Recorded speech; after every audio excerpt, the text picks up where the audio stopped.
Stanislav. All right, guys, welcome to Expat American. I'm here with a collection of random men. We all live in Moscow, but we all have different stories from different places. Thank you for joining us. Of course, as you know, the Alaska Summit just happened, and we wanted to come to you and discuss based on our varying levels of expertise. And I have a few questions I'm going to ask the guys, and we'll get their feedback. And then I'm going to be looking for answers from you. So thank you for joining. And without further ado,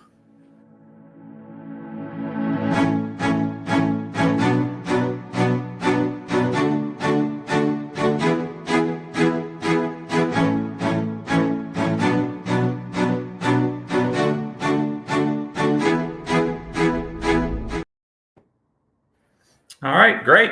So I see we got 24 people watching. That's a good start. We'll start off with intros, and anyone of you 24, 34, if you want to comment and let me know if you can hear us and see us okay, that would be much appreciated.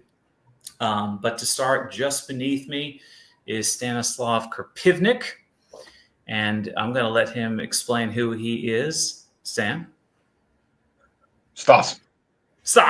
I do that all the time.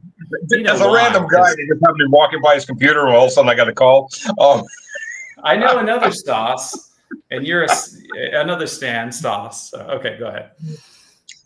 So tell who I am. That's yeah, what just in brief, you are. We'll do like brief introductions for like 15 seconds, and then we'll roll into the questions. I'm the guy that was on a couple of your videos.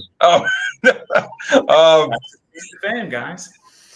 Spent about half my life down in the South, in the great state in North Carolina, and a little bit of Texas.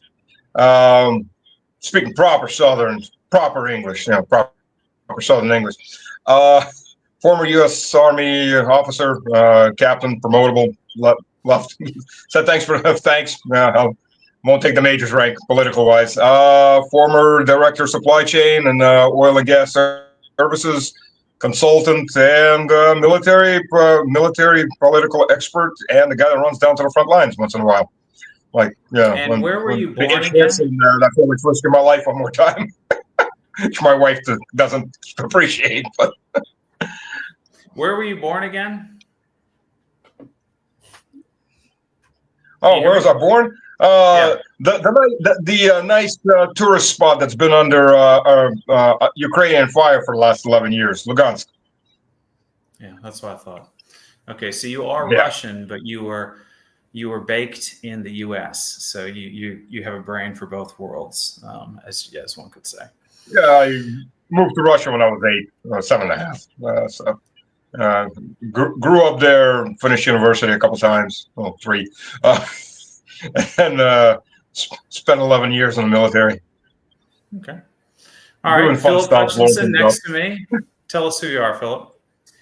Hi, guys. So, obviously my name is Philip. I've been in Russia since March. I'm from the UK. I'm a British and Irish national, and due to be hopefully a Russian citizen by the end of the year. I'm actually putting my application in tomorrow for that, because I've just had a Russian child to my Russian wife.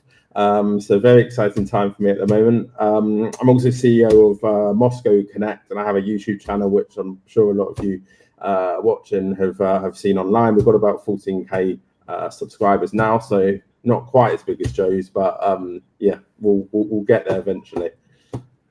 Well, congratulations on the child, Philip. And you have a political background as well, correct? Yeah, so I was I'm a former Conservative Party political consultant, and I advised the last 3 prime ministers from Boris Johnson onwards up to Rishi Sunak until we lost, obviously, the last general election in 2024 to the Labour Party. So wow, some good. So we'll definitely want to get your perspective on this weekend and what might happen coming up. All right, James, how about you? You can't hear us? Or you can't hear me? Uh-oh. Stanislav, can you hear me? Yeah, I hear you fine. Okay. Yeah, all right. Philip too? Okay, cool. So maybe James will come back. All right. Well, I'm sure the audience really wants to hear what both of you think, because Stanislav, you have military experience. You've lived in both countries. You've served the U.S. Now you're living in Russia as a man of many talents. And Philip, you come from British politics. You said you advised the prime ministers over there. So Stanislav, I want to start with you. What was the point of the Alaska summit? And were the objectives reached, do you think? And what was the fallout, if there was any, from it, would you say? Well, there's a big there's a big movement north of Pokrovsk, Krasnoarmeysk, south of Kramatorsk and Konstantinovka.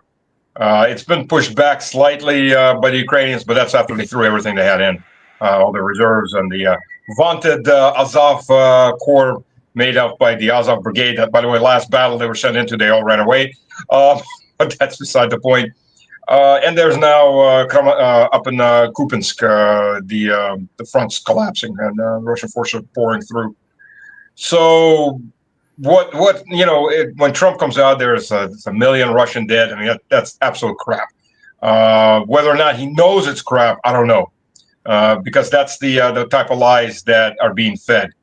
On the other hand, off the Ukrainian side, it's hard, of course, to pin down the number of casualties, but there's somewhere between 1.5 to 2. I've heard from people that with sources, anywhere from 1.5 to 2.5 million dead. That's 200s. And you can figure about just as many invalided 300s that aren't coming back to the battlefield. According to the Red Cross, there are 400,000 missing. And when you say missing, if they haven't been picked up, I'm sorry if I injure anybody's sensibilities. If they haven't been picked up within a couple days, more likely what's left of them is about bones, because the pigs, the rats, and the dogs are having a feast. And the Ukrainian authorities don't want them back.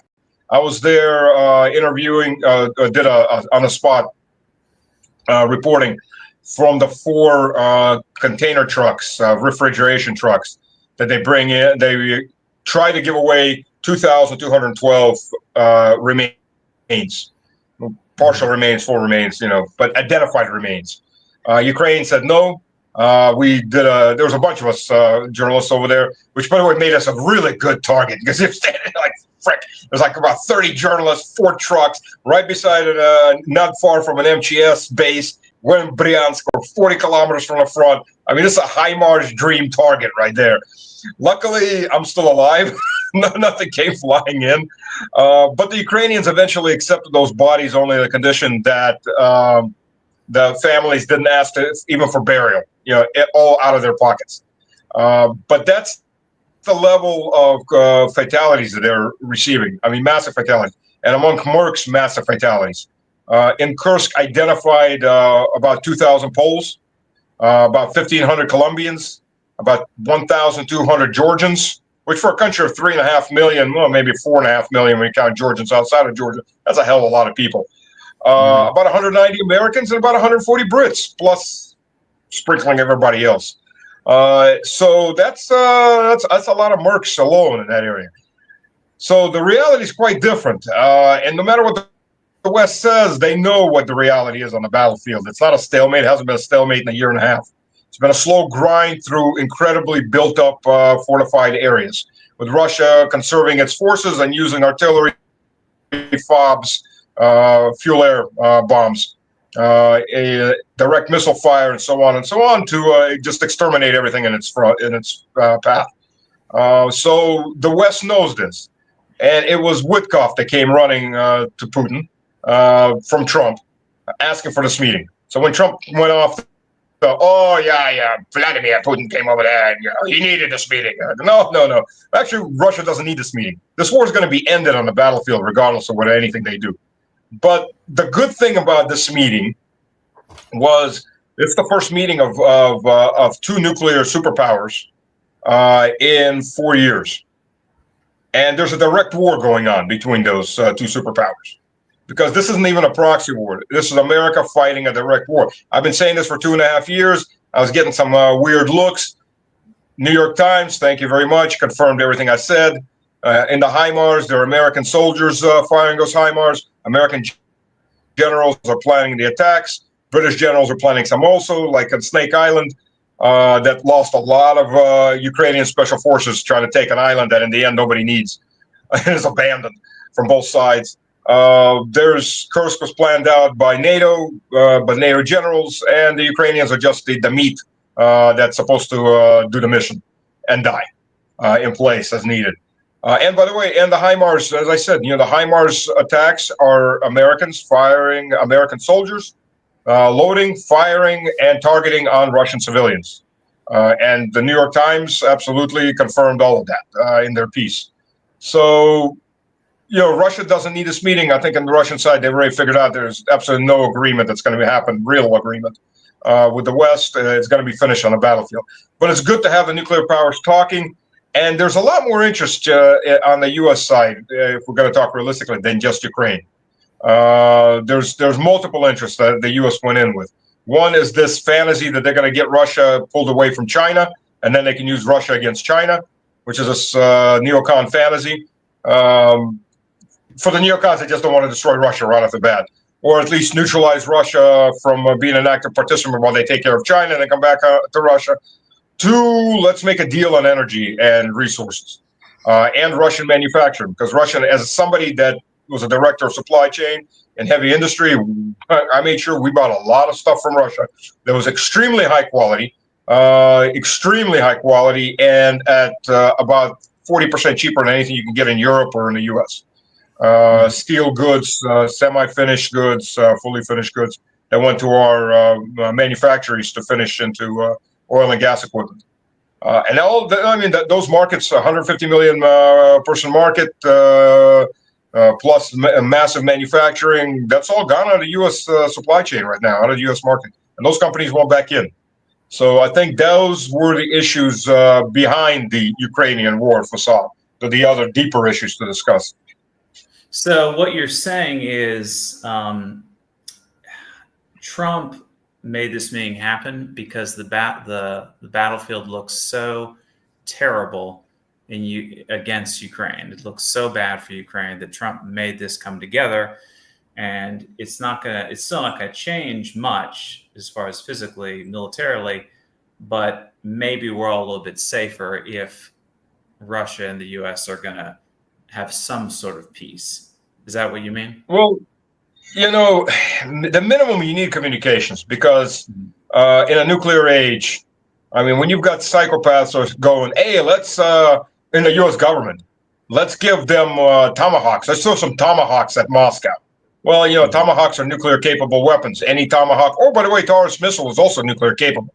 Any of those missiles are flying toward Moscow, Moscow treats that as a nuclear attack and retaliates as a nuclear attack, which means the West goes up in smoke and probably Russia gets hit back. But that's the thing. You get 3 minutes to figure out what's flying in that missile. Let's see. We can't tell. We can't tell until that missile hits. Is it a decapitation strike, or is it one of those let's try to piss Moscow off and throw something in their direction strikes? You're playing at this point. It's not Russian roulette. It's Polish roulette. Mm-hmm. If you don't know what Polish roulette is, that's when you take one round out of the drum and spin it. So, you got 5 and 6 chances of blowing your brains out. That's where we're at right now, if they actually going down this road. Right. So, we've gone past stupid at this point on the Western side. Okay. Well, I mean, it's been over 3 years, so it's easier for me to become jaded. But still, when the meeting was set up and was happening, and when it ended and Trump said it was a 10 out of 10, as an American living in Russia, I was hopeful and I felt a little bit better that my home country is making friends with the country I live in now, hopefully. But Philip, I want to ask you, because you're a British guy. I mean, I heard before we went on that Ukraine has already rejected the settlement that Trump and Putin have proposed. And, for me, it looks like my two countries are making friends. But for you, it's a different perspective because, of course, you're from the UK and you helped prime ministers. And I also heard that that a bunch of European leaders, including Starmer, I believe, are headed to DC with Zelensky. Yeah, I mean, they're probably on the plane now.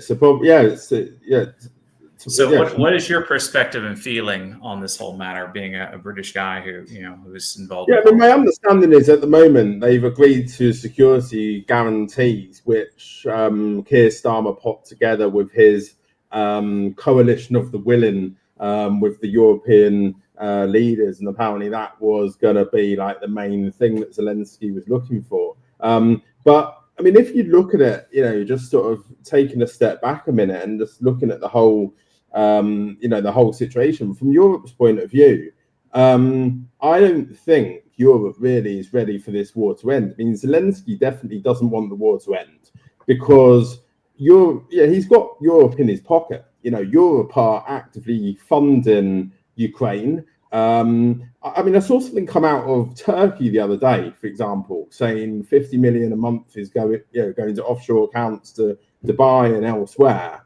And people were saying, oh, yeah, this is bullshit or whatever.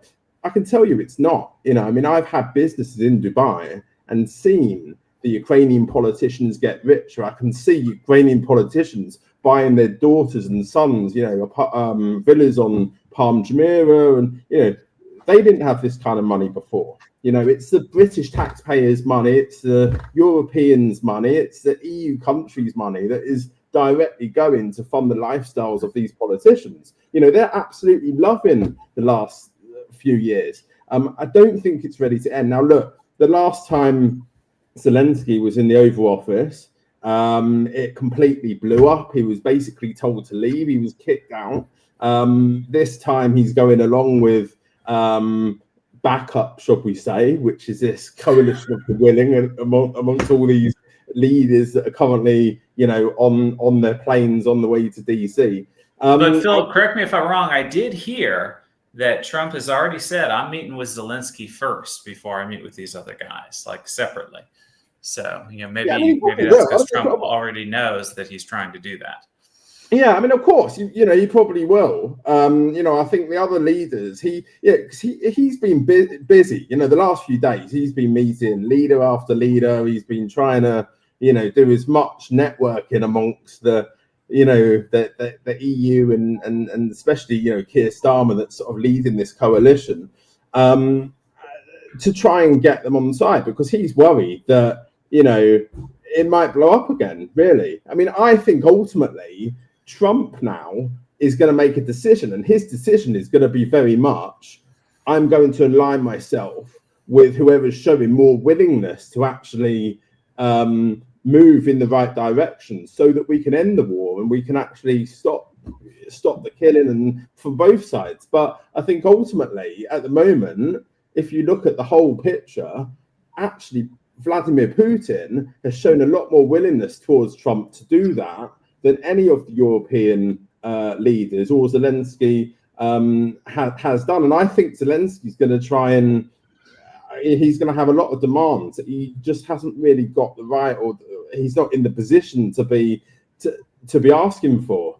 And if ultimately we sort of look at what needs to be done to end this conflict, there's going to have to be settlements, and by settlements, I mean there has to be agreements as to what land remains Russian, which land remains Ukrainian, who's getting what, and how we're divvying up the pot of land that's there. It's not going to be a case of one side gets everything they want and the other side doesn't. But at the moment, or looking back to previous meetings and how Zelensky's been over the last few years, it's like he doesn't really want to negotiate, and he doesn't think that's on the table. Now, we just need to see now what side Trump is going to take, because that is going to have quite a big factor, because ultimately I can't see the EU taking their own path completely against the US. They do have a lot of influence when it comes to this,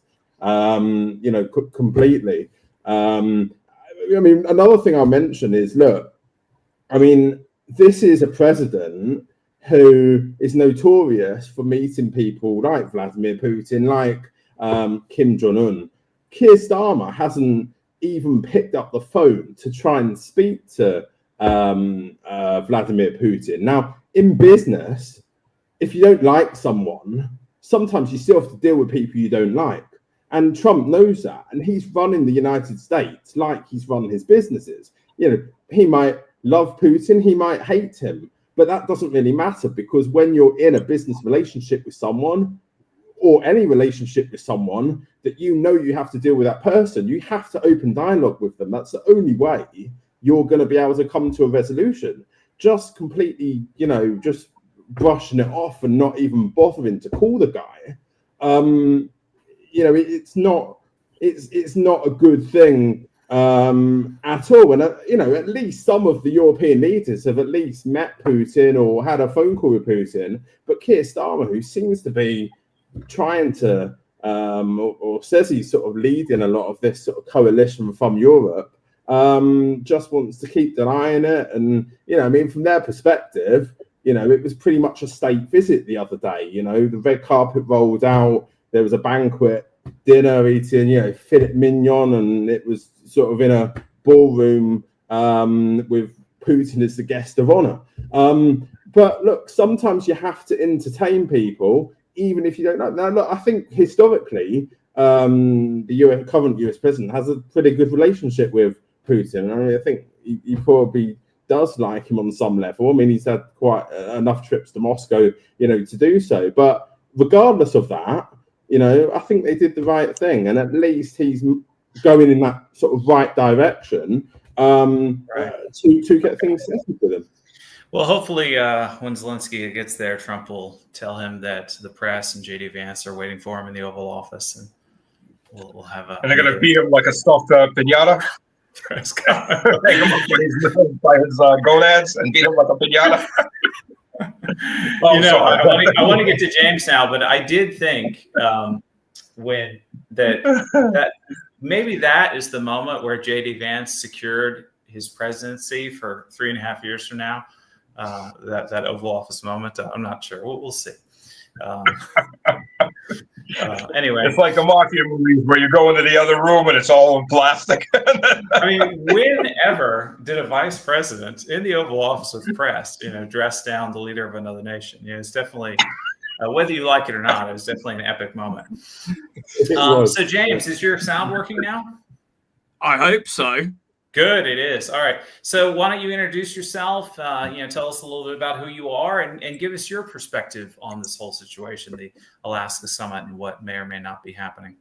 Yeah, so just to quickly introduce myself, of course, James, I'm from England, and I realised that my country was being strip mined from within, and we had a lot of problems over there with regards to things. I'm not going to say them. Okay, but anyway, exactly. We had a lot of problems with. We all know. But however, I just got fed up of paying my taxes towards it, to be honest, and I just felt like the right thing to do would most definitely be in the country that is willing to stand diametrically opposed against whatever that globalist Davosian rubbish is, right? So yeah, that was my kind of thing. So of course, when I moved here about 2 years ago, and yeah, like I realized as soon as I got here. Now, interestingly, I only came here, right, because I lost loads of students due to sanctions because I'm a teacher, and I lost loads of students because they suddenly couldn't pay me overnight. And then I was like, right, I need one of those MIR cards. I literally arrived here and I took a quick look around and I was like, why would I want to live anywhere else? That would be ridiculous. Like, why would I want to downgrade? Are you mad? So anyway, before you know it, 2 years on, wife, kids, moving towards my residency and hopefully my citizenship in the future. That's me. Very good. So any opinion on the Alaska summit? Any predictions for us? So any predictions? So actually, I want to come back to something Philip was saying with regards to, the business relationship side of things, right? Because, I've been thinking about that a lot recently. Now, there's two things specifically I've been thinking about. I think in chronological order, the first thing would actually be with regards to, the thing is, I'm starting to think that everything, never listen to a word Trump says That's the first thing, because everything he says, he just does something else for a start, right? So, he was furious with Putin the other month before, his meeting, he's shaking hands and he's got all the, he's got all of the aircrafts out to show off his pretty toys. And, I just looked at that and I thought, right, so he's just psyop in the media at this point, right? That's kind of where I'm getting with it. It's like Exactly. he's trying to say to the media, look over here. This is, and then just going and doing something else. So I've just learned, like, if anyone says Trump says, I'll just turn it off. Basically, Yeah. Trump says, forget it. I don't want to know what he says anymore. Whatever he does. Because if we look back now, for the past month, it seems he was seemingly not on Russia's side and saying lots of rough things about Putin, and then he has this meeting where they're shaking hands, red carpet. They built like an Olympic-looking platform. The jets are flying over. 10 out of 10 meeting. Everything's wonderful. And I'm sure that what he was doing was basically lying to throw the press off and to throw Europe off. And I'm guessing that he felt he had to do this so that Europe and Ukraine would not try to do anything to sabotage the meeting. So what he did was he made them think that he was going into this meeting where he might be just really giving Russia a hard time. And so that caused them to let their guard down some. Am I correct, guys? Well, I also think with regards to that as well, like I'm under the impression that he went into that meeting saying that he wants a peace deal just to get the dogs to stop yapping for a little bit, basically. But really, when I have a look at the lineup of people that were there, from what was it, the finance minister, the direct investment minister, or something like that from Russia, it's making me think, actually, was it about Ukraine? Because let's face it, it's too unrealistic. Why would anybody, like, Russia's already on the winning side and it's just heavily advancing, and sooner or later it's going to be able to take Odessa and have a land bridge all the way to Moldova. So why on earth would you stop there? Because the thing is, okay, if you stop now for a start, how stupid would you be to do that, firstly? Because the thing is, the British and the Europeans still have access to Odessa port. Why would you want to stop now? It's ridiculous. It makes zero sense to me. So I think even Trump and his team were thinking, we're not getting a deal out of that. But you know what would be good? If we could start maybe forming business relationships and being able to form infrastructure projects and things of this nature. And that's the thing. It's kind of like, because Europe at this point, I believe, is starting to become a heavy, greatly depreciating asset as it goes on. Because firstly, the leadership is batshit insane. There's no other way to say it, right? They are just nutters. So the thing is, at this point, it's kind of like, right, so they're a heavily depreciating asset. All of their stockpiles are getting burnt in Ukraine, so the Russians are all burning that. And also, there's been a lot happening in the financial world with regards to Jerome Powell, of course, moving from LIBOR, the London banking rate, all the way over to SOFR, and basically bringing their economy internal. And now they're basically, what you see happening is they're just draining the dollars out of Europe. And I even look back further. It's like, what has happened? I'm starting to see this whole thing play out, and I'm starting to entertain the idea. Now, it might be completely wrong, but I'm entertaining it. Is this actually starting to become Operation Drain Europe so it can't go batshit insane and start World War III? I'm starting to think that could be the case. Well, I want to know what Stanislav Kripivnik thinks before we get too far away of the Odessa issue, because he's a military guy and he's from Russia. So what is the deal? I know Odessa's on Russia's heart, but I know that militarily it would be a tough grab, let's say. I'm not maybe not, because you got to look at it this way. Russia, by the constitution, Russia has to get back into Kherson and take the rest of Kherson Oblast, which is on the other side of the Dnieper. But economically, Ukraine is a non-existent state because Russia sits on the Dnieper, and the Dnieper is like the Mississippi, right, or the Danube. Everything goes up and down that river that sustains the majority of Ukrainian industry, or what little is left. And trust me, there's a little left. I can tell you that as a first-hand witness to how they drained that economic swamp, if you want to call it that. But by the way, and just as a side note, Umirov, who's been Minister of Defense for 1 year, through his shell companies, just spent $10 million in Florida buying real estate for all his relatives. They're all under different shell companies. They just happen to have all the same PO box. And this is just one guy earning. This is just one guy that they've been able to track down what he's earning. In the Soprano style of earning. So Ukraine is screwed no matter what. But I'm thinking, and I voiced this on a couple of my podcasts and some interviews, and we'll see if it pans out.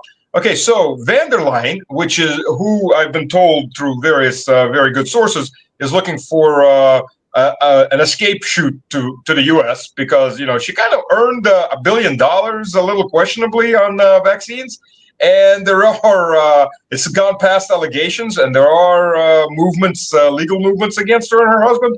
So she needs a place to go. And as the woman has said before, that I feel just as good in the U.S. as I do in Germany. From her meeting with Trump, from a certain eyewitness account, she was told, "You will sign whatever the hell we give you." And as you notice, when Trump was saying 750 billion euros in energy bought over 3 years, okay, everything's okay. Now, here's the problem. Here's the kicker. U.S. doesn't have 250 billion euros worth of energy to export to the U.S. per year. It physically doesn't have it. The maximum energy goods that the U.S. exported last year, and that was the highest ever, was $80 billion worth. So you got to find another 170 billion somewhere. But interestingly, within those 80 billion were a couple of purchases of tankers of Russian LNG that were then resold to Europe at a much marked up price. So effectively, Europe has said, okay, we won't buy anything Russian. We'll only buy from America. So here's a good deal. We go to Russia. We pay them 20% over market rate. We turn around, and Europe pays us 100% over market rate because Europe now has no choice because they've signed the deal, or we're going to squeeze them on the gonads really, really hard. And Ursula won't get her, her instant citizenship in the U.S. with her 1 billion euros. And all of a sudden, I think with the euros, when they signed that, most of the Euro leaders went, okay, 80 billion's the max they got. They ain't got enough. They don't have enough tankers. We don't need to worry about it. Okay, so we might have to buy another 10 billion off of them or something like that. They ain't got the capacity. Well, all of a sudden they get a lot closer to that capacity if they're going to Siberia, fueling up and coming back and dropping it on Europe at a much marked up rate. But I think there might have been some talks in that direction. That would have made that would be one of those surprises that at least a few Euro leaders, if they're man enough, they'll go take the cyanide route. Okay, but as far as Trump and just to finish, as far as Trump and Putin, I have it from very good sources who were witnesses to their previous meetings in the first round. They're like close relatives. They're like cousins. They're not like two businessmen or two politicians or even friends. They're on the level of like close relatives when they're talking, and nobody can figure this out. That there's just some kind of wavelength thing going on with them. So on top of that, in my personal opinion, they should have hugged. Then you could have heard the heads popping in Europe all the way in Moscow. It feels right what you're saying. Out there and a couple people and some other stuff in front of the journalists, and they all stood up and did a toast. There were mass suicide all over Europe. What you're saying feels right, Stanislav. But what about Keith Kellogg? That whole, we've been dragged around by that for a couple of months, and Trump looking like he's Ukraine friendly. How do you answer that? And you notice Kellogg wasn't at the meeting, and neither was Lady Graham. So okay, so you think it was all that says a lot right there. Okay, all right. Well, audience, I'm going to do a few more questions, and then I'm going to look for your questions. So, guys, thanks for tuning in. Those who are watching, and make sure you get ready to do your questions in all caps and like 3 question marks. So it's easy for me to see amongst the comments. And I'll try to go back, but if you already left a question, once we're getting to question time, try and give it to me again if you can. But Kropivnik, I want to know, do you think the world is safer now? Do you think that Ukraine still might try to attack the nuclear triad again? Or What do you think? So we've gone from Stan to Stanislav Krapivnik to Krapivnik. This is not a good kind of Krapivnik's easier for me. This is my trick, guys. Don't remember first name. That's how you know we're wrapping the conversation. Family, that's one name for 5 people.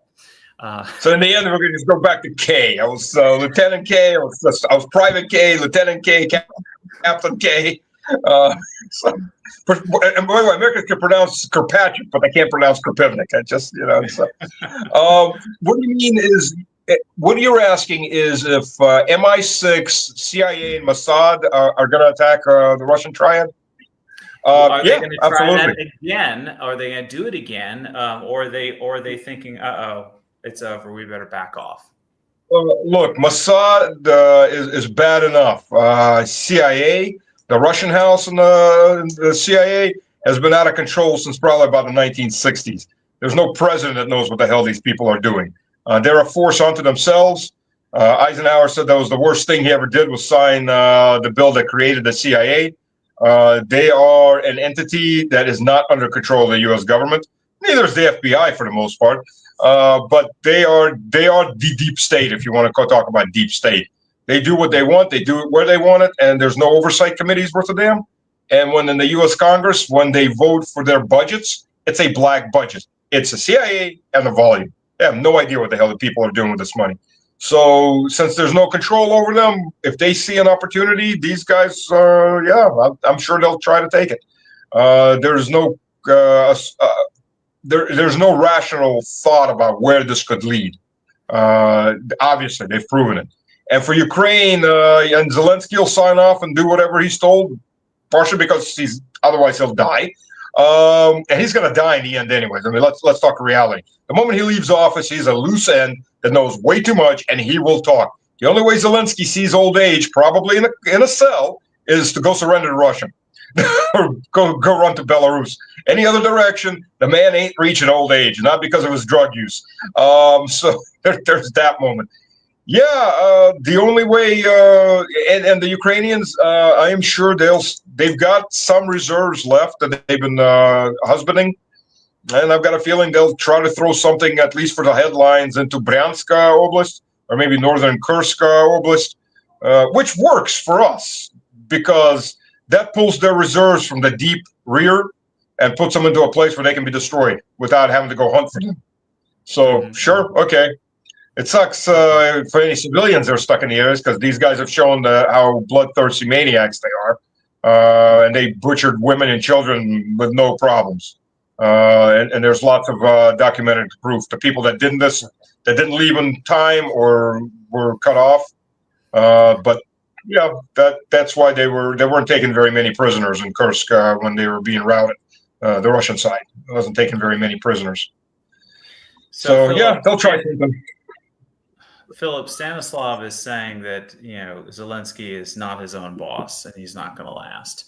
You said you've advised several prime ministers.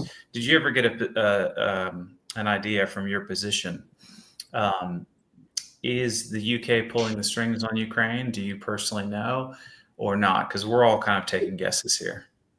Yeah, so when I was in the room, it was a case of pulling most of those strings. I mean, Boris Johnson had an extremely cozy relationship with Zelensky. Everyone knows that. Like he was visiting there all the time. He pretty much went there even when he didn't have to go there. He was very much aligning himself, and that was a personal choice, by the way. I mean, that wasn't even the party saying he had to do that.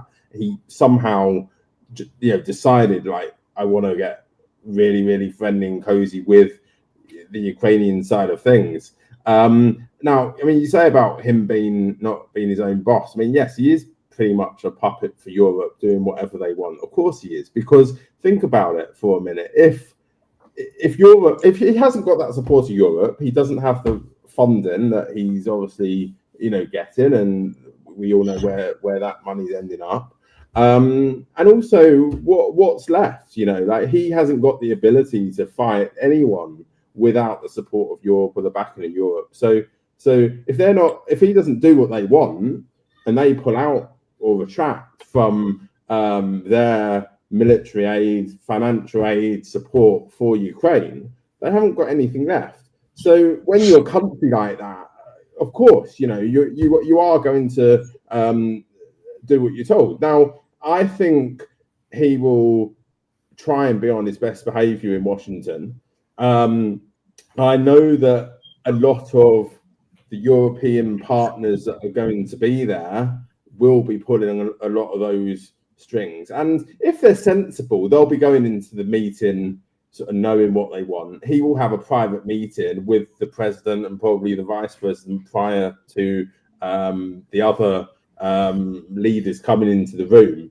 But things will generally be discussed before the meeting. You never go into a meeting completely blind. You'll have advisors on the Ukrainian side. You'll have advisors on the European side. Keir Starmer will have a room full of people. They would have been speaking, directly to the White House team, State Department, quite a lot of other departments in the United States to sort of align kind of where we're at, and they'll put a sort of shell deal together, if you like, prior to going there. Now, obviously, when you're actually live on TV, you can then go against that, or as a president, you can have your outburst or say the wrong thing or whatever. That could happen, and then you can piss the other side off and completely end the meeting, and both sides walk away without a deal. But I think at the moment there is going to be so much pressure there on every side to get something done. I can't really see a situation where like some kind of deal or some kind of agreement doesn't happen. It's quite interesting, obviously, what we're hearing now, off the back of the meeting in Alaska, that a ceasefire arrangement isn't going to be on the table now. It is sort of moving straight to that peace agreement. I don't know what's actually gone on in the room when it comes to Sir Keir Starmer and his advisors today, because obviously I'm not there anymore. I'm not really involved in it anymore at all, and it's a completely different party from the party I was aligned with. However, there is definitely going to be a case of those advisors telling the Prime Minister that we have to align more towards what Trump is saying. I mean, that relationship, don't forget, between the United States and the UK is key. I mean, they're the closest ally between each other. And even though, they've had their disagreements and Keir Starmer has aligned very much more with Europe, let's not forget that special relationship that each of them have. Obviously Trump has visited the UK recently. There's going to be the unprecedented second state visit in his second term, which obviously he was invited to from Keir Starmer's last trip to the White House. So there is that special relationship to maintain, and I don't think any UK Prime Minister will veer too much aside from that, because they are also very much influenced by what the US is doing, regardless of by what relationship Macron and others have with that Prime Minister. Do you think that Zelensky's trying to turn the European Union against Trump? Oh, of course. I mean, you can see that. You can see that all the time. You can see that with what he says in the media, his outbursts everywhere, his constant networking. I mean, he's a networking wizard. I mean, he's like every other day, he's like meeting some other European president or prime minister, trying to, be their best friends and try and ensure that funding continues and that support continues. And it's like whenever he's got some other meeting, he had that meeting that went bad in Washington. The next day he was in number 10, hugging Keir Starmer.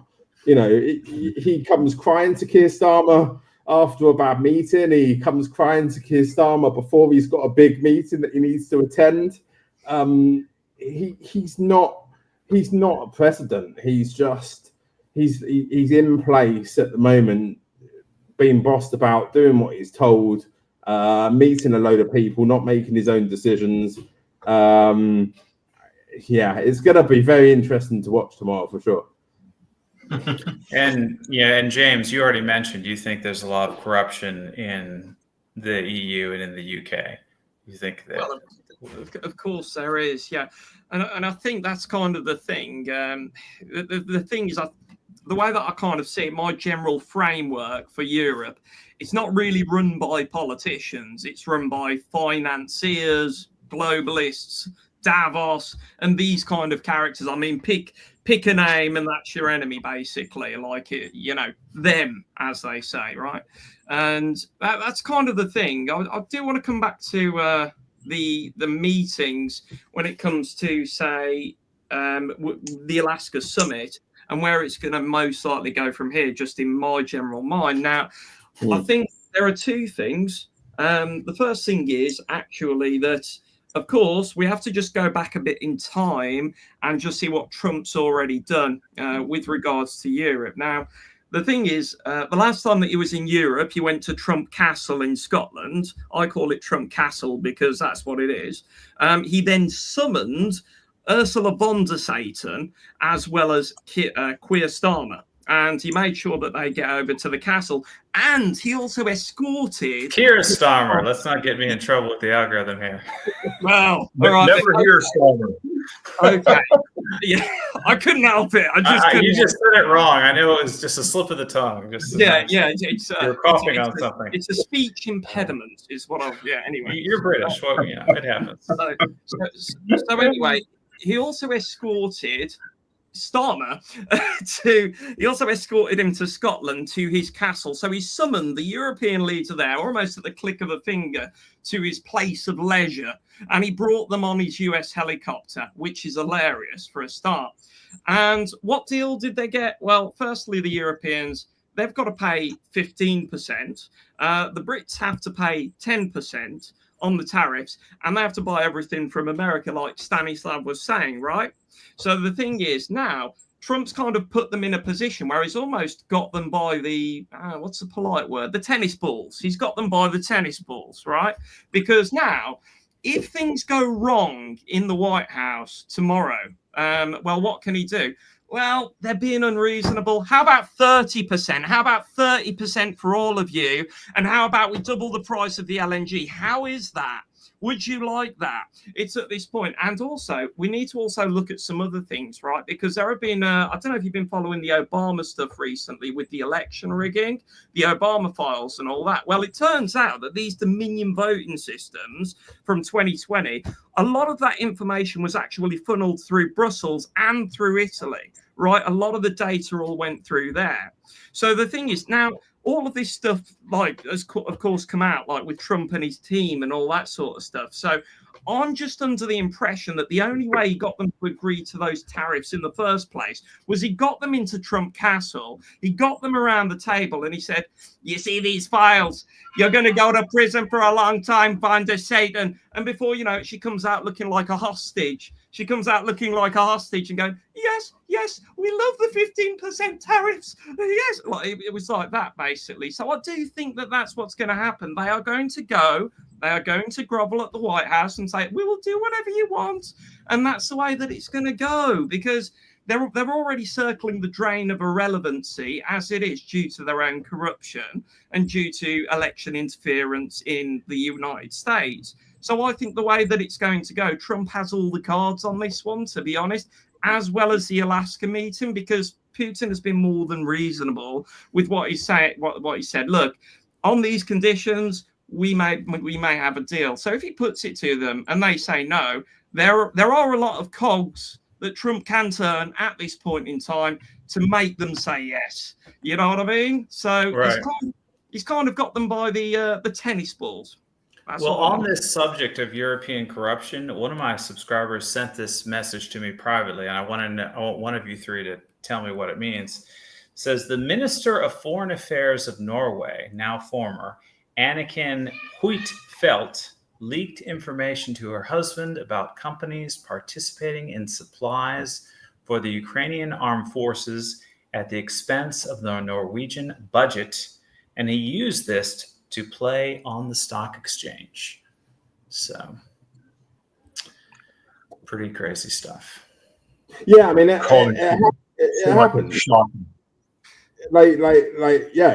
happens. I mean, there's a lot of information you can use, like whatever level of politician you are, even advisors for. I mean, there's certain information that you'd have access to on a regular basis that if you really wanted to, you could play a lot of stock markets to your advantage with, knowing what's going to happen tomorrow or next week or next month. But it happens in every country. There's corruption in every country in the world. People say there's not. I mean, the UK, I've seen it time and time again. I mean, James will know, even not working in politics, you can just see the corruption that the UK has. And Philip, just sorry to interrupt. I was actually involved in UKIP during Brexit, so I was out there. Oh, sorry. No, it's okay. You didn't know, but I actually ran for the local elections back in 2016, but we kind of got Brexit. Did we lose me or James? Okay, I see Kripivnik. But I will tell. Hey, it looks like we lost the Brits. All right, man. High five. Can you hear me? Well, I see him. Wait a minute. What do you mean? I see him. Yeah, I'm listening to them. But they're frozen. What? Can you hear me? No. Our British brethren are speaking, and you're not seeing them. I'm seeing them. I'm listening. I'm getting entertained. I talked over you. Okay. So anyway, I'm just going to let something out now. I can tell you about the count that day. Now I'm from Wolverhampton, right? And we're just during the local elections. Okay. Now let me just tell you this: when I ran for local elections in Wolverhampton. Now I was running for an East Park ward in 2016. We went over to Aldersley Sports Hall to go and do the counts and all that sort of stuff. And a lot of us had our rosettes on, like our UKIP rosettes, going in. And I tell you, at those counts, you could see that there was some, let's say, dirty actions going on. Like, for instance, you had some of the Labour lot, trying to nudge people and causing some havoc. But the most interesting thing was, now I beat pretty much everyone apart from the Labour Party. Weird. But anyway, and do you know who I lost to? Which now you might think second. Well done, mate. You are brilliant. Okay.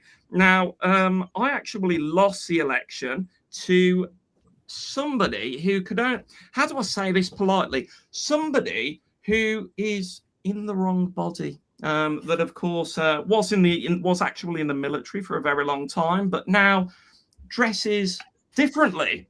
So yes, I lost the election to them, and I was like, how does this make any sense? And anyway, the leader of our local ward, he basically said, James, you'll learn something now. You could flog a dead horse in Wolverhampton and it's going to come out Labour, and there's nothing you can do about it. And then all of a sudden I realised, this is futile. What am I doing? So anyway, back over to Philip. Sorry for interrupting. So wait a minute. You're saying that was a trans testicle? Something of the sort. Careful, gentlemen, careful. Something of the sort. Philip, did you have a thought you wanted to finish?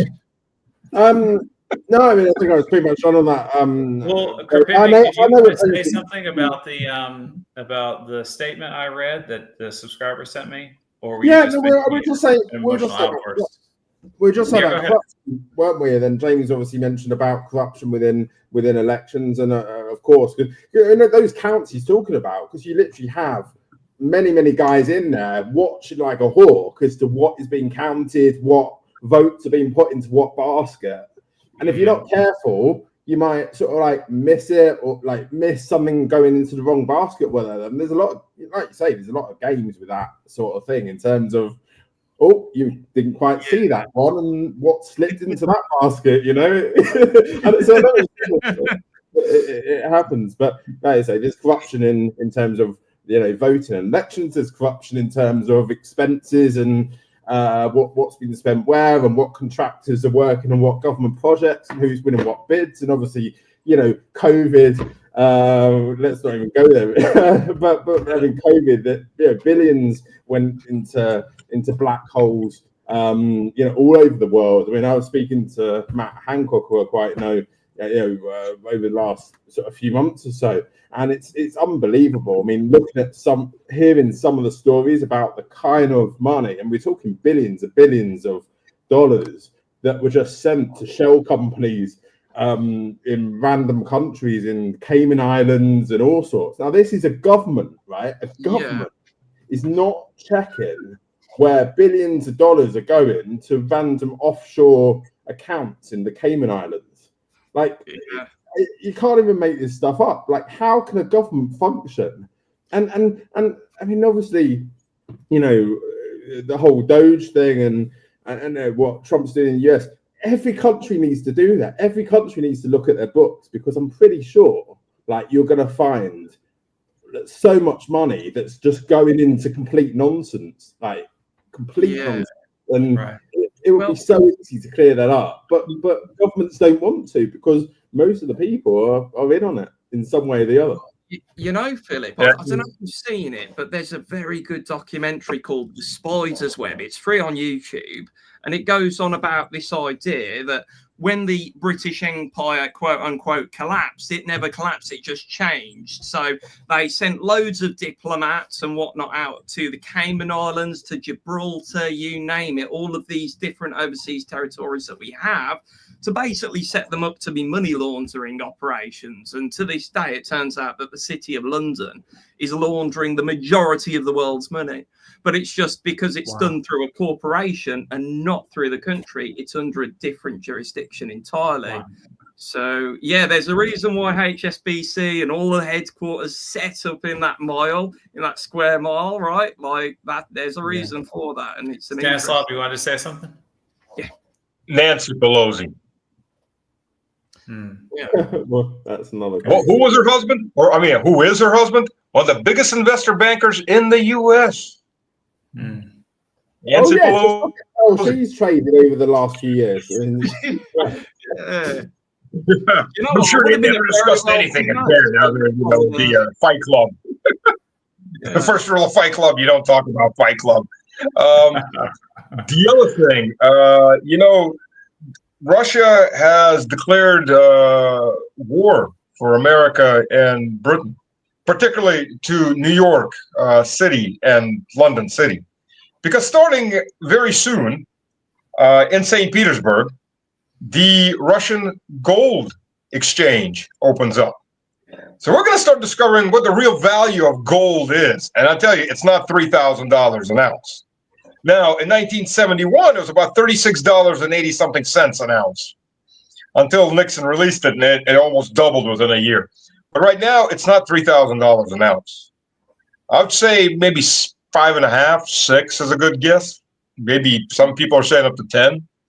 So next half a year is going to be very, very, very interesting for New York and for London City and for a lot of people in general, because we're going to see what those currencies are really valued at, which I'd say somewhere south of Okay, guys, I was hoping to give 30 minutes to the audience, but there's a few things I want to run through real quick. So I have a broad question for all three of you. Any one of you can answer. How important do we think Trump's meeting is with Zelensky tomorrow? I think this is going to confirm what we already think, if I'm honest. Like, I'm sorry, these guys are predictable. That's how important for whom? Trump or Zelensky? The world, normal people. Yeah, that's a good question. World's a vampire. We'll see. I've got plenty of popcorn. I'll buy some more and some Scottish whiskey with my little granite stones. I'll be watching it. So what you're saying is you guys aren't hopeful, but if something good could happen, how much potential is there in this meeting? I think there's a lot of potential. I mean, don't forget there was almost a deal previously, and we all know how much Trump loves his rare earths that he's trying to get out of Ukraine. And I think he's had those same conversations with Putin about Russia. And I think there's a lot of sort of business things that he's envisioning from both countries. There's going to be a huge push to get to an agreement one way or the other. And I don't think they're going to look at walking away from it lightly, given everything that's happened in the last 48 hours. I don't think it's going to be a blow up when nothing happens. That's my personal opinion. It could do, but I think there's going to be some kind of resolution, and I think it's going to be quite an intense exchange. But I personally think something good's going to come out of it. Mm-hmm. Mm-hmm. You know, the problem with the rare earths, one, they're not that rare. And the U.S. has tons of rare earths, especially in the coal tailings. The problem with the rare earths is processing the rare earths. It's not getting the ore. Russia has some processing capabilities, maybe like 3, 4, 5%. A lot of it from even the Soviet Union times. China has about 80% of global processing for rare earths. So, like it or not, no matter where you get the mines, in the end, you may talk to Russia, but you're still going to be talking to China at the end. And it's multi-billion-dollar investment. It's going to take you at least a half a year to a year to set it up, if not longer. It's dirty, and most states will fight it. So it puts the U.S. in a really bad spot. But you need them. You need the magnets. All right. Well, audience, I'm going to start looking for your questions now. Again, all caps if you can, and like 3 question marks to help me see it. So start typing that, and I'll give you guys one last question for me. On the conflict, how will it end? When will it end? What are your predictions? Okay. All right. I'll say it quick. And I've been asked this question a bunch of times, for obvious reasons. And, how far will Russia go? I said, I don't know, London. People go, okay, maybe Paris. Like, look, Russia will keep moving forward until it reaches a group of people that don't want to shoot. Because think of it this way. The territories, say, in Kharkov, they become part of Russia. Who do those people become? They become Russian citizens. If they're still being shelled from Western Kharkov or Poltava, what does Russia have to do? It has to defend those people. Moves the border further. Those people become Russian citizens. If they're being shelled from Kiev Oblast or Chernigov or wherever from across the border, the Dnieper, Russia goes after that because it has to defend the people that now it's within its borders. And it's going to continue doing that until it reaches somebody that says, okay, we don't want to shoot. Let's have peace. Whether that's Kiev, whether that's Lvov, whether it's Warsaw, whether it's Berlin for a fourth time in 300 years. We'll see. Okay. All right. Well, first question. What do you think, gentlemen? What are your predictions? Will Zelensky remember to wear a suit? Absolutely not. A bunny suit. Look, he doesn't own a suit, right? Well, firstly, he's going to have to go to H&M or somewhere and go and buy one because he does. Like, imagine he's just got this entire wardrobe and it's just green T-shirts all the way across. Let's get some black ones. He's got some black ones now. He has. Yeah, he's been diversifying the young man. Yeah, when he was a comedian, he was wearing some black suits and some bow ties. I know he definitely owned some from back in those days. Look, when you're crack stoned out of your mind every day, the last thing you want to do is waste time worrying about what goes with what. You wear the same crap, and you don't notice the snort marks on there from it. It washes really well. All right, guys, thanks for sending in the questions. I'm going to start putting them up. And again, audience, if you sent me a question like 40 minutes ago, send it again. All right, here's the next one. Why is Trump needing to check with an illegal former president of Ukraine who answers to whom? Now, I know we can all say this in a negative way, but logically, realistically, how would you argue the case that Trump should meet with him? I think it's optics on this one. It is just optics because the thing is, if you want to create an off-ramp, well, firstly, you have to make this appearance that something has happened. So X will happen, X happens, and then you can basically go like that and say, well, they were being unreasonable, so now I can do X. And you saw that I did the thing, right? So I think it's basically Hollywood. It's optics, if anything, personally. But there you go. Yeah, I mean, the other thing as well, don't forget Europe was upset that Zelensky wasn't invited to the summit in Alaska. They didn't want that to go ahead with Zelensky. It did. I think if some sort of backroom deal was done without having any meeting, you definitely wouldn't get the support of Europe at all. So, it, like you say, James, it is more optics to please Europe more than anything. Yeah. All right. Now, how about this? Wouldn't eliminating Zelensky help bring this war to an end sooner? Without Churchill 2.0, Europe couldn't funnel cash to Ukraine and back to the globalist. Is that argument way off? So help the audience out with this one, guys. Well, first of all, whether they put Zelensky in, whether they put Poroshenko back in or Tymoshenko, they're going to funnel money because there isn't a single honest crook in Ukraine left alive. We're still in Ukraine. So, yeah, the money will funnel. I mean, we're talking billions upon billions of dollars. As far as from the Russian side, why get rid of Zelensky? He's an idiot that finally gets under people's nerves. It's taken a while, but he's doing it. God forbid somebody competent might come take his place. No, he's dealing with a clown that you know who, by the way, may still be a Russian citizen. In which case, because he used to have a Russian citizen, in which case he's also a traitor. Yeah, I heard that he was near the front line like 6 months ago, or something like that, and Russia was like, whoa, pull back, stop firing. Like they did not want him accidentally deleted because they want him in charge. And if he is just a hired actor, if he is just answering to the UK, then it doesn't matter if he is eliminated because they're just going to get somebody else. Exactly. They're going to hire Ryan Reynolds or somebody. Yeah, I mean, it's not a decapitation strike. You're cutting off just the leg. You're cutting off just a branch of this bigger tree, right? You're not actually cutting it at the stump when you get rid of him. So just on sheer effectiveness, you haven't really done much, right? Right. Because he's not Sauron, right? Yeah. So of course, since of course, seriously.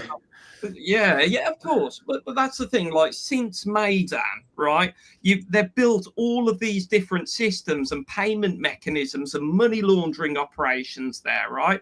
You've got to basically unravel that. You've got to actually destroy the system if you want to decapitate. Because taking him out is nothing but taking a branch off a tree. So it might make people clap, but it won't change a damn thing.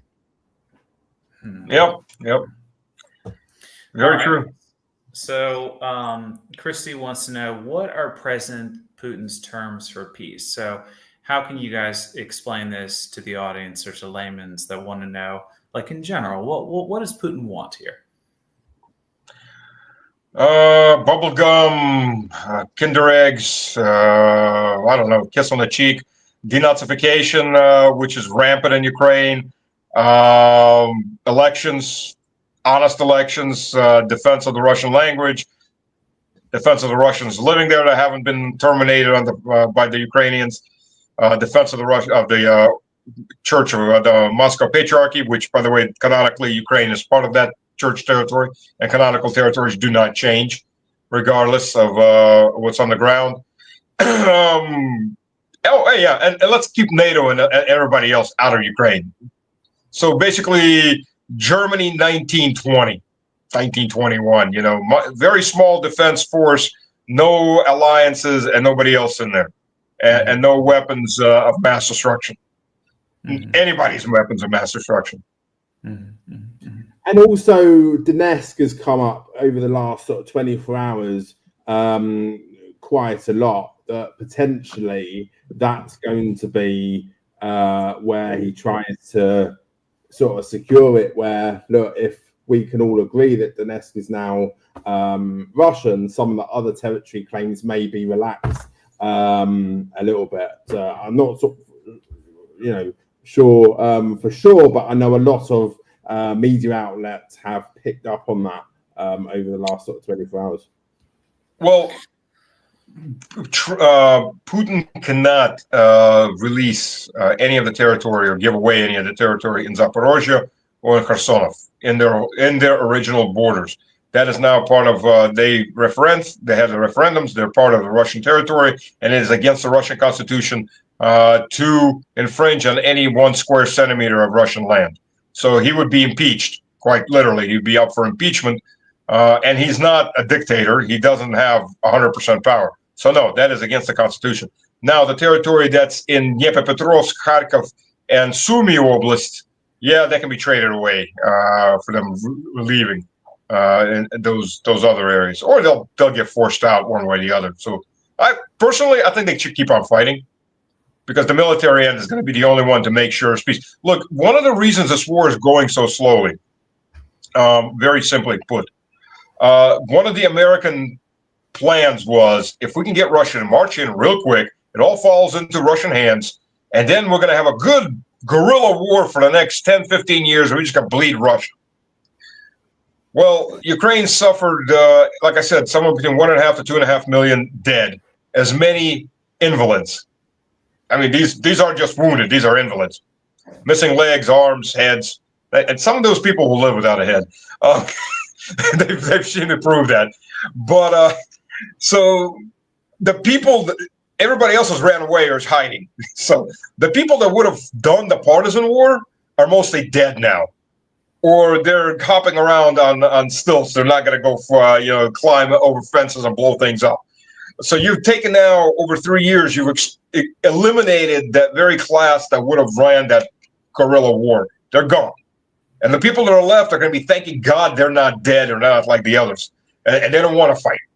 So this is going to be Germany 1945, where the werewolves didn't materialize. And the 1-2 times they did materialize, and the whole village got wiped, once by American forces, once by Red Army forces. Then everybody else said, no, this is over. War's over. We don't want to fight. Thank you very much. We're going to go home now. And that's the same thing here. Well, yeah, there's just one point on that, Stanislav, because it's one thing we keep hearing about. Just to go back to one of your points with regards to this constitution. Well, any constitution is only as good as your ability to fight for it, right? It's only as good as you being able to defend it. There is no word you can use, no constitution. Oh, in my constitution it says this. Well, defend it then, because otherwise it's not worth the paper it's written on, is it? So at the end of the day, it's like, well, he can yap all he likes, same as Ursula von der Leyen, same as the rest of them, right? But it's like, are you going to fight for it, though? Because at the end of the day, we're not living in a consensus-driven world anymore. That old world order's over. We're back to might makes right. And your ability to defend something is the only thing that matters, your ability to use force. And if the other force is stronger than you and crushes you, then you can screw your constitution. It doesn't matter at the end of the day, Yep. So I would argue we never left Mike makes right, because if you look at it realistically, especially just over the last 30 years, sure, we had the NATO group, we had this, whatever. Okay, today we'll blow up Libya, tomorrow we'll blow up Somalia, this day we'll blow up Afghanistan, then Iraq, then Yugoslavia, and blah, blah, blah. And it's just been nonstop. U.S. hasn't had a day of peace in the last 30 years. Yeah. 35 years. All right, the next question I have was sent to me on another device. This is specifically for Philip. So it says, recently the opinion has been increasingly appearing on the internet that Ukrainians are literally spreading the virus of corruption throughout the EU. How would you comment on this, Philip? As a former EU politician or UK politician, you are probably aware of such precedences. Maybe you have heard something from your colleagues on this matter. Okay, so Ukraine spreading corruption throughout Europe. Yeah, I guess the idea is that Ukraine is so corrupt, and they've been like exporting this idea, and it's just leaking everywhere, and now it's just made the EU just corrupt. Yeah, I mean, I think corruption was there long before Ukraine. I don't think it's going to be off off the back of that? Has it made it worse? Maybe. I know there's obviously a lot of people. When we talk about Ukraine making a lot of money and siphoning money off, you think we're just talking about Ukraine. I mean, look at the amount of money that's been made from pretty much every European country on this. UK, even the US. I mean, all of these military contracts and funding that's sent to Ukraine and weapons and military and everything else that's sent into Ukraine. There's a whole sort of chain that goes back to different companies, different directors, different places around the world that money gets sent. So there's a lot of politicians, not just Ukrainian ones, making a lot of money off this war, which is why I don't think that the EU or Europe really wants it to end, because there's a lot of people making money in terms of all of those countries put together, really. Like I say, it's not that corruption wasn't there before, but of course a lot of people are milking this war, and it isn't for some people's interest to have it end. So then my question to you would be, based on your experience doing political work in the UK, UK, EU, Ukraine, which one's more corrupt? Do you have a pulse on that? And which one's the least corrupt, perhaps? Well, I would say right now it definitely is Ukraine, for sure. And I only say that from what I've seen with my own eyes. Living in the UAE, seeing those kinds of funds from Ukrainians, that I can tell you, they did not have almost a pot to piss in before this war existed in that region. And we're seeing people come over that you're just like, this is blatant money laundering from the British taxpayers, and you could see it time and time again. And I was sat in a meeting with government ministers, and I've said to them, and this is part of why I was cancelled in the UK when it comes to politics. I was pretty much kicked out of the Conservative Party, because I literally sat down with ministers and said, why are we not doing checks and balances, the correct checks and balances on money that is going out the country? Because we're pretty much giving them blank checks. It's not like we're just giving weapons or resources or medical aid or whatever else. We're literally giving them blank checks. We're giving them money. And when you do that, you just get into a situation where we're not monitoring it. We need, if you want to help a country or help anyone, I mean, first of all, help your own country. I mean, that's a whole other subject, right? Homelessness is rife. We've got our own issues in our own country, and we're committing 100 billion plus to Ukraine, billions a year for the next 100 years, which is absolutely absurd. But if you want to do that and decide to do that, at least keep a proper P&L of actually what is coming and going, because I don't think anyone can tell you what's been spent on this war and how much money's been spent. James, do you have something to interject? But you know what? That's what I think. Maybe that's the point. They don't want to keep a P&L on this sort of stuff, because if that lid's got blown, then before you know it, they could be behind bars. The quieter they can keep this money laundering operation, because, even the vocab that they use, money to Ukraine, I try to use different vocab and say, no, it's money to a money laundering operation that happens to be in Ukraine, because it's a great funnel to use to make sure that it can come back to yourself and you can have a healthy retirement in God knows where, right? So I think that's what's going on. And plus, with regards to charities that have been set up in the UK, now there are all sorts of tax advantages to setting up a charity in the UK too. So a lot of them say, give to Ukraine, £2 a month, be a lovely chap. And, they go into the news headlines, the Express and Star, the Times, the Guardian. Oh, look at how great this charity are. All they're getting is good publicity for money laundering. It's unreal. So I think there's a lot of that going on. So imagine getting praised for money laundering. It's like, but that's the world we're living in. Anyway, I'm rambling. Wow. So on that point, go ahead. Get your points in. We're probably going to wrap it up in 10 minutes. So go ahead. I was just saying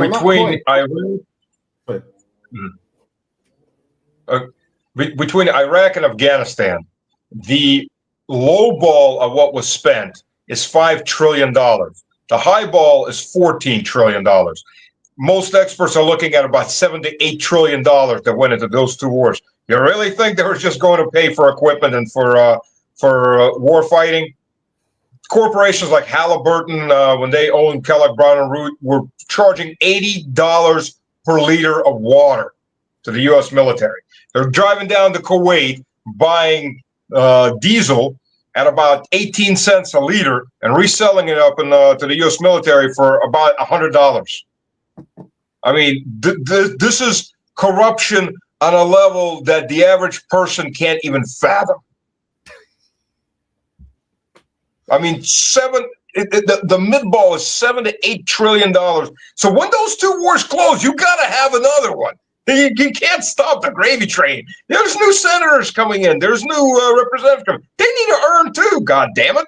And the next president has people backing him. They've got. Why I'm a monarchist, by the way. I am a constitutional monarchist. Because every damn president you elect, every prime minister you elect, every chancellor you elect wants to earn, and the people behind him that push him through want to earn. It's their turn, baby. Soprano style. Need a war. You always need a war. It's very sad.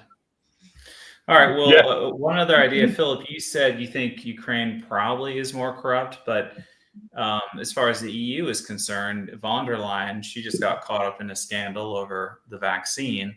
So I guess you think it'd be Ukraine and then the EU in terms of corruption levels? Or? When I say that Ukraine, I mean, if you're talking specifically about this war and this topic, you know, who's corrupt? Yeah, potentially Ukraine, but then again, I mean, it could be the UK. I mean, who knows where this money is going? And in the supply chain, you know, there's probably a lot of resources and money that goes missing elsewhere, and British politicians that have something to do with it. But if you're talking about as a whole, I mean, if you look at COVID, I mean, the corruption in COVID was probably 1,000x the corruption of the war. And yeah, there's a lot of people that have been caught up with vaccines, ventilators, N95 masks, nitrile gloves, all of these fishy deals that were done. And yes, a lot of people made billions of dollars for selling crap from fake factories in Guangzhou. And you know, nothing's been done about that. No, people. You know what? All right. Really funny. I'm sorry. I just want to please. This COVID point, because I was living there actually. I was living in the UK back when that kicked off, right?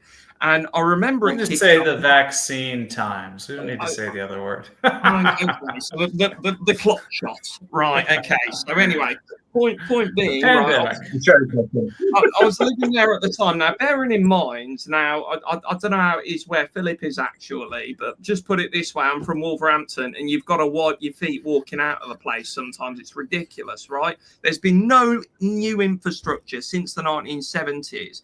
My water bill at Severn Trent Water was about 37 quid a month, right?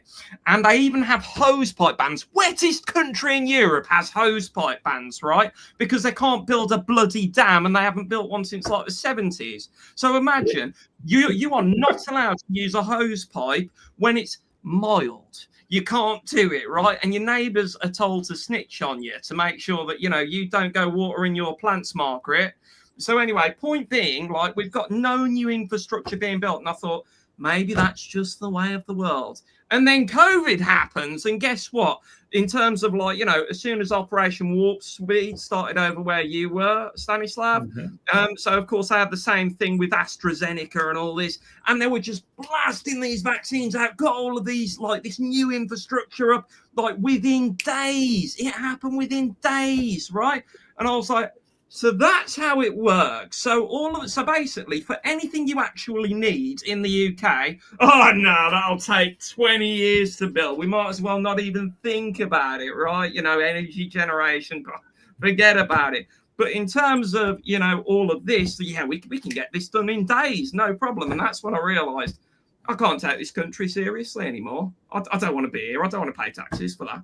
So, yeah, anyway. That's crazy observation. Thanks for sharing that, James. So the next question on screen, we're going to leave out the word that's in parentheses because the algorithm doesn't want to think that we might be judging people on immutable characteristics. But is Russia under attack because it is a Christian, predominantly European, and not woke liberal place? I guess. Well, I have a story, and this will illustrate everything. So in 2001, I'm sorry, right before 9/11, I was sent to the German infantry school along with another contingent of American soldiers. So it's 3 of us officers. I was the second in charge, and a bunch of sergeants and privates. And we went to the German infantry school for about a month as an exchange program. And I speak German. I used to speak a lot better German, and when I've got a couple of liters of beer in me, I speak much better German. Nice. So just happens that way, I guess. And I knew that sooner or later these guys are going to figure out I'm not an American, I'm a Russian. And I was like, I wondered. I'd been stationed in Germany, but it was in a U.S. military unit. Now I'm in a German infantry school. I know there's German nationalists running around in the German army. And sooner or later they're going to figure this out. And there was this one senior sergeant there who was an ultra German nationalist. And when he found out I was Russian, you know what his reaction was? Brother! At that point, after we drank a hell of a lot more beer together, and it'd be up in the morning at 6 a.m. information. But at that point, you start to realize the German nationalists, and that's not a small group of people, are looking up to Russia. This is 2001, are looking up to Russia. And why? I mean, Russia's economy was still struggling. It's 2001. Russia wasn't particularly directly under attack, but what the problem was Russia was a sovereign nation, and they all despise Brussels. They all despise the EU. They don't want to be part of the EU. They never want to be part of the EU. Nobody bothered to ask them about that. And I've ran into that in France. I've ran into that in Italy. And you understand really quickly, 2001, understand this war is going to come. Europe is going to fight Russia for one reason. The European elites cannot have Russia on their doorstep. It's too big, it's too sovereign, and they can't control it, and they can't suck it into the EU because it'll dominate the EU flat out. It's the biggest economy in Europe. It's the biggest population center in Europe, and it's the hardest entity to break. They can't digest it. They can't have it because all the nationalists all over Europe are looking at Russia going, yeah, we want to be sovereign too. So it's an inevitable clash. Yeah, there's just one thing that I would add. I think that's one aspect, but I think it's one piece of the puzzle.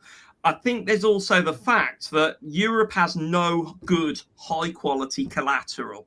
So in terms of their resources, they've got some resources in some areas, right? But, I think what they want is Russia back to a state that it was in the 1990s under Yeltsin. I don't think this is convenient, since, of course, as soon as Putin came into power, he kicked all of that class of people out that were basically strip mining the country for pennies on the dollar. Right. So I think that's the problem that Europe's had. So, of course, it's had all of these, it's had all of these wars in the Middle East. And, of course, it's starting to run out of high quality collateral and it doesn't have its own. So you've got two choices economically. You either strip mine your own nations for all the wealth that they're worth, or you start finding a war to win against Russia. That's one of the most resource rich places on the planet with, I think, 25% of all the oil and gas in the world. So, I mean, this place would keep that whole regime running for at least 100 years. So that's kind of the thing. Again, they have nowhere else to leech off. They tried it in China, and even the Chinese said no. They've tried it with Russia. Russia said no under Putin. And maybe it could just be the case that Putin has said, hey, this is how you deal with these folks, right? Like to Trump. So Trump could be the next one that's saying, yeah, we're going to close our doors on you because, why does America even need war with Russia? It has its own resources. The only people here that don't have high quality collateral is Europe. Everybody else has it. But they're not willing to pay top price for it. It would be much better, just like they've been doing for hundreds of years, to swoop in, destroy the country and strip mine the heck out of it to make their continent look pretty. And that's what's going on. Yep. Okay. All right, guys. Well, I want us to end it now because more people will see this, I think, if it's 90 minutes or under. And there are more questions I haven't gotten to. And guys, I'm sorry for not getting to the questions. Yeah, I'll let you comment. But this was a very popular stream, and maybe we'll do something like this next week or in the future, depending upon how politics is going. Stanislav Krupivnik, you want to say something? Yeah, and this is to Philip, and I have a question, and it's probably a long question. So if it's too long to answer here, I'd love to have you on my podcast and answer it for me. Yeah. Well, let's do an abbreviated version of it, and then we'll you guys can. The question is simple, because from the Russian side, it makes absolutely no sense. The overarching hatred from the British elite toward Russia. Because if you, and this is something, the 300-year great game, which Russia never played. If you look at the archives that have opened up from Imperial Russia, Russia didn't even know there was a great game going on. There's never any interest in India. There's never any interest in Afghanistan other than secure the border from slavery. That's why Russia went into Uzbekistan and Khiva. And if you think about it, strategically speaking, Russia and Britain are at either end of Europe. They would be natural allies. As the two outcasts, Russia's a land power, Britain is a sea power. They don't compete with each other in either of those. You would think they'd make natural allies, but 300 years, it's been, hatred. Mostly one-sided for whatever reason, but hatred and conflict.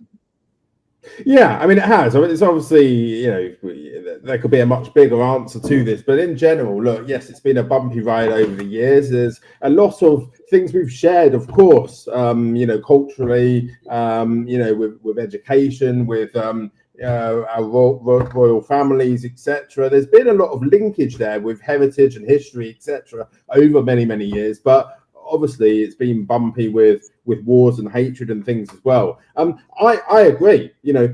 I think that we need to align ourselves more with Russia. I think there's certain parties in the UK. I mean, James mentioned UKIP. I think there is another party in the UK potentially that's going to be better than the two other options there, potentially under Nigel Farage, maybe under someone else. Who knows? I think that's the way things are going to go. I mean, we had George Galloway. He came to Russia the other day and was telling everyone about when he's prime minister. Think things will be more aligned and more there. Now, I don't think George Galloway's it. I think he's totally the wrong views. But I think somebody like Nigel and those views are a bit more the conservative views, but views that are a bit more sensible in terms of how we should be running the world. And like I say, there's a lot more I could go into this and elaborate on it. My simple answer is yes. I think there is more that the UK government should do, but I don't think that I know for a fact that the Conservatives and the Labour Party are not the option, and it's never going to happen under those two until someone else comes in, possibly Nigel or maybe someone else. Very good. All right, guys, can we wrap it up? All right, I'll take that as a yes. So, audience, I want every one of you to go down the description. All these guys have their own channels. I've linked them in the description. They have also all been on my show for the 20 to 30 minute edited, short films I do of interesting and or funny things. I think all at least twice, except for Philip. But Philip and I have a second one coming up. We have something special on Friday, I believe. Something completely different. But yeah, thank you so much for watching and tuning in. Gentlemen, thank you for joining me. There's a British insult on the screen to say goodbye. They paid for it, so I put it up. I'm going to, leave us now. If you do not know Russia, you only know about what you read. I'm going to leave you all with a montage of my family in Russia. And thanks for watching.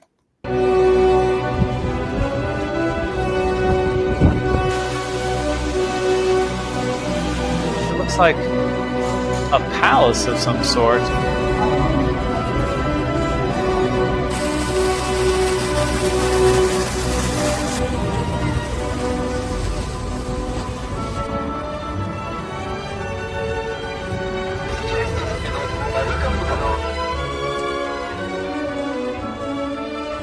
Oh, that guy's got present date.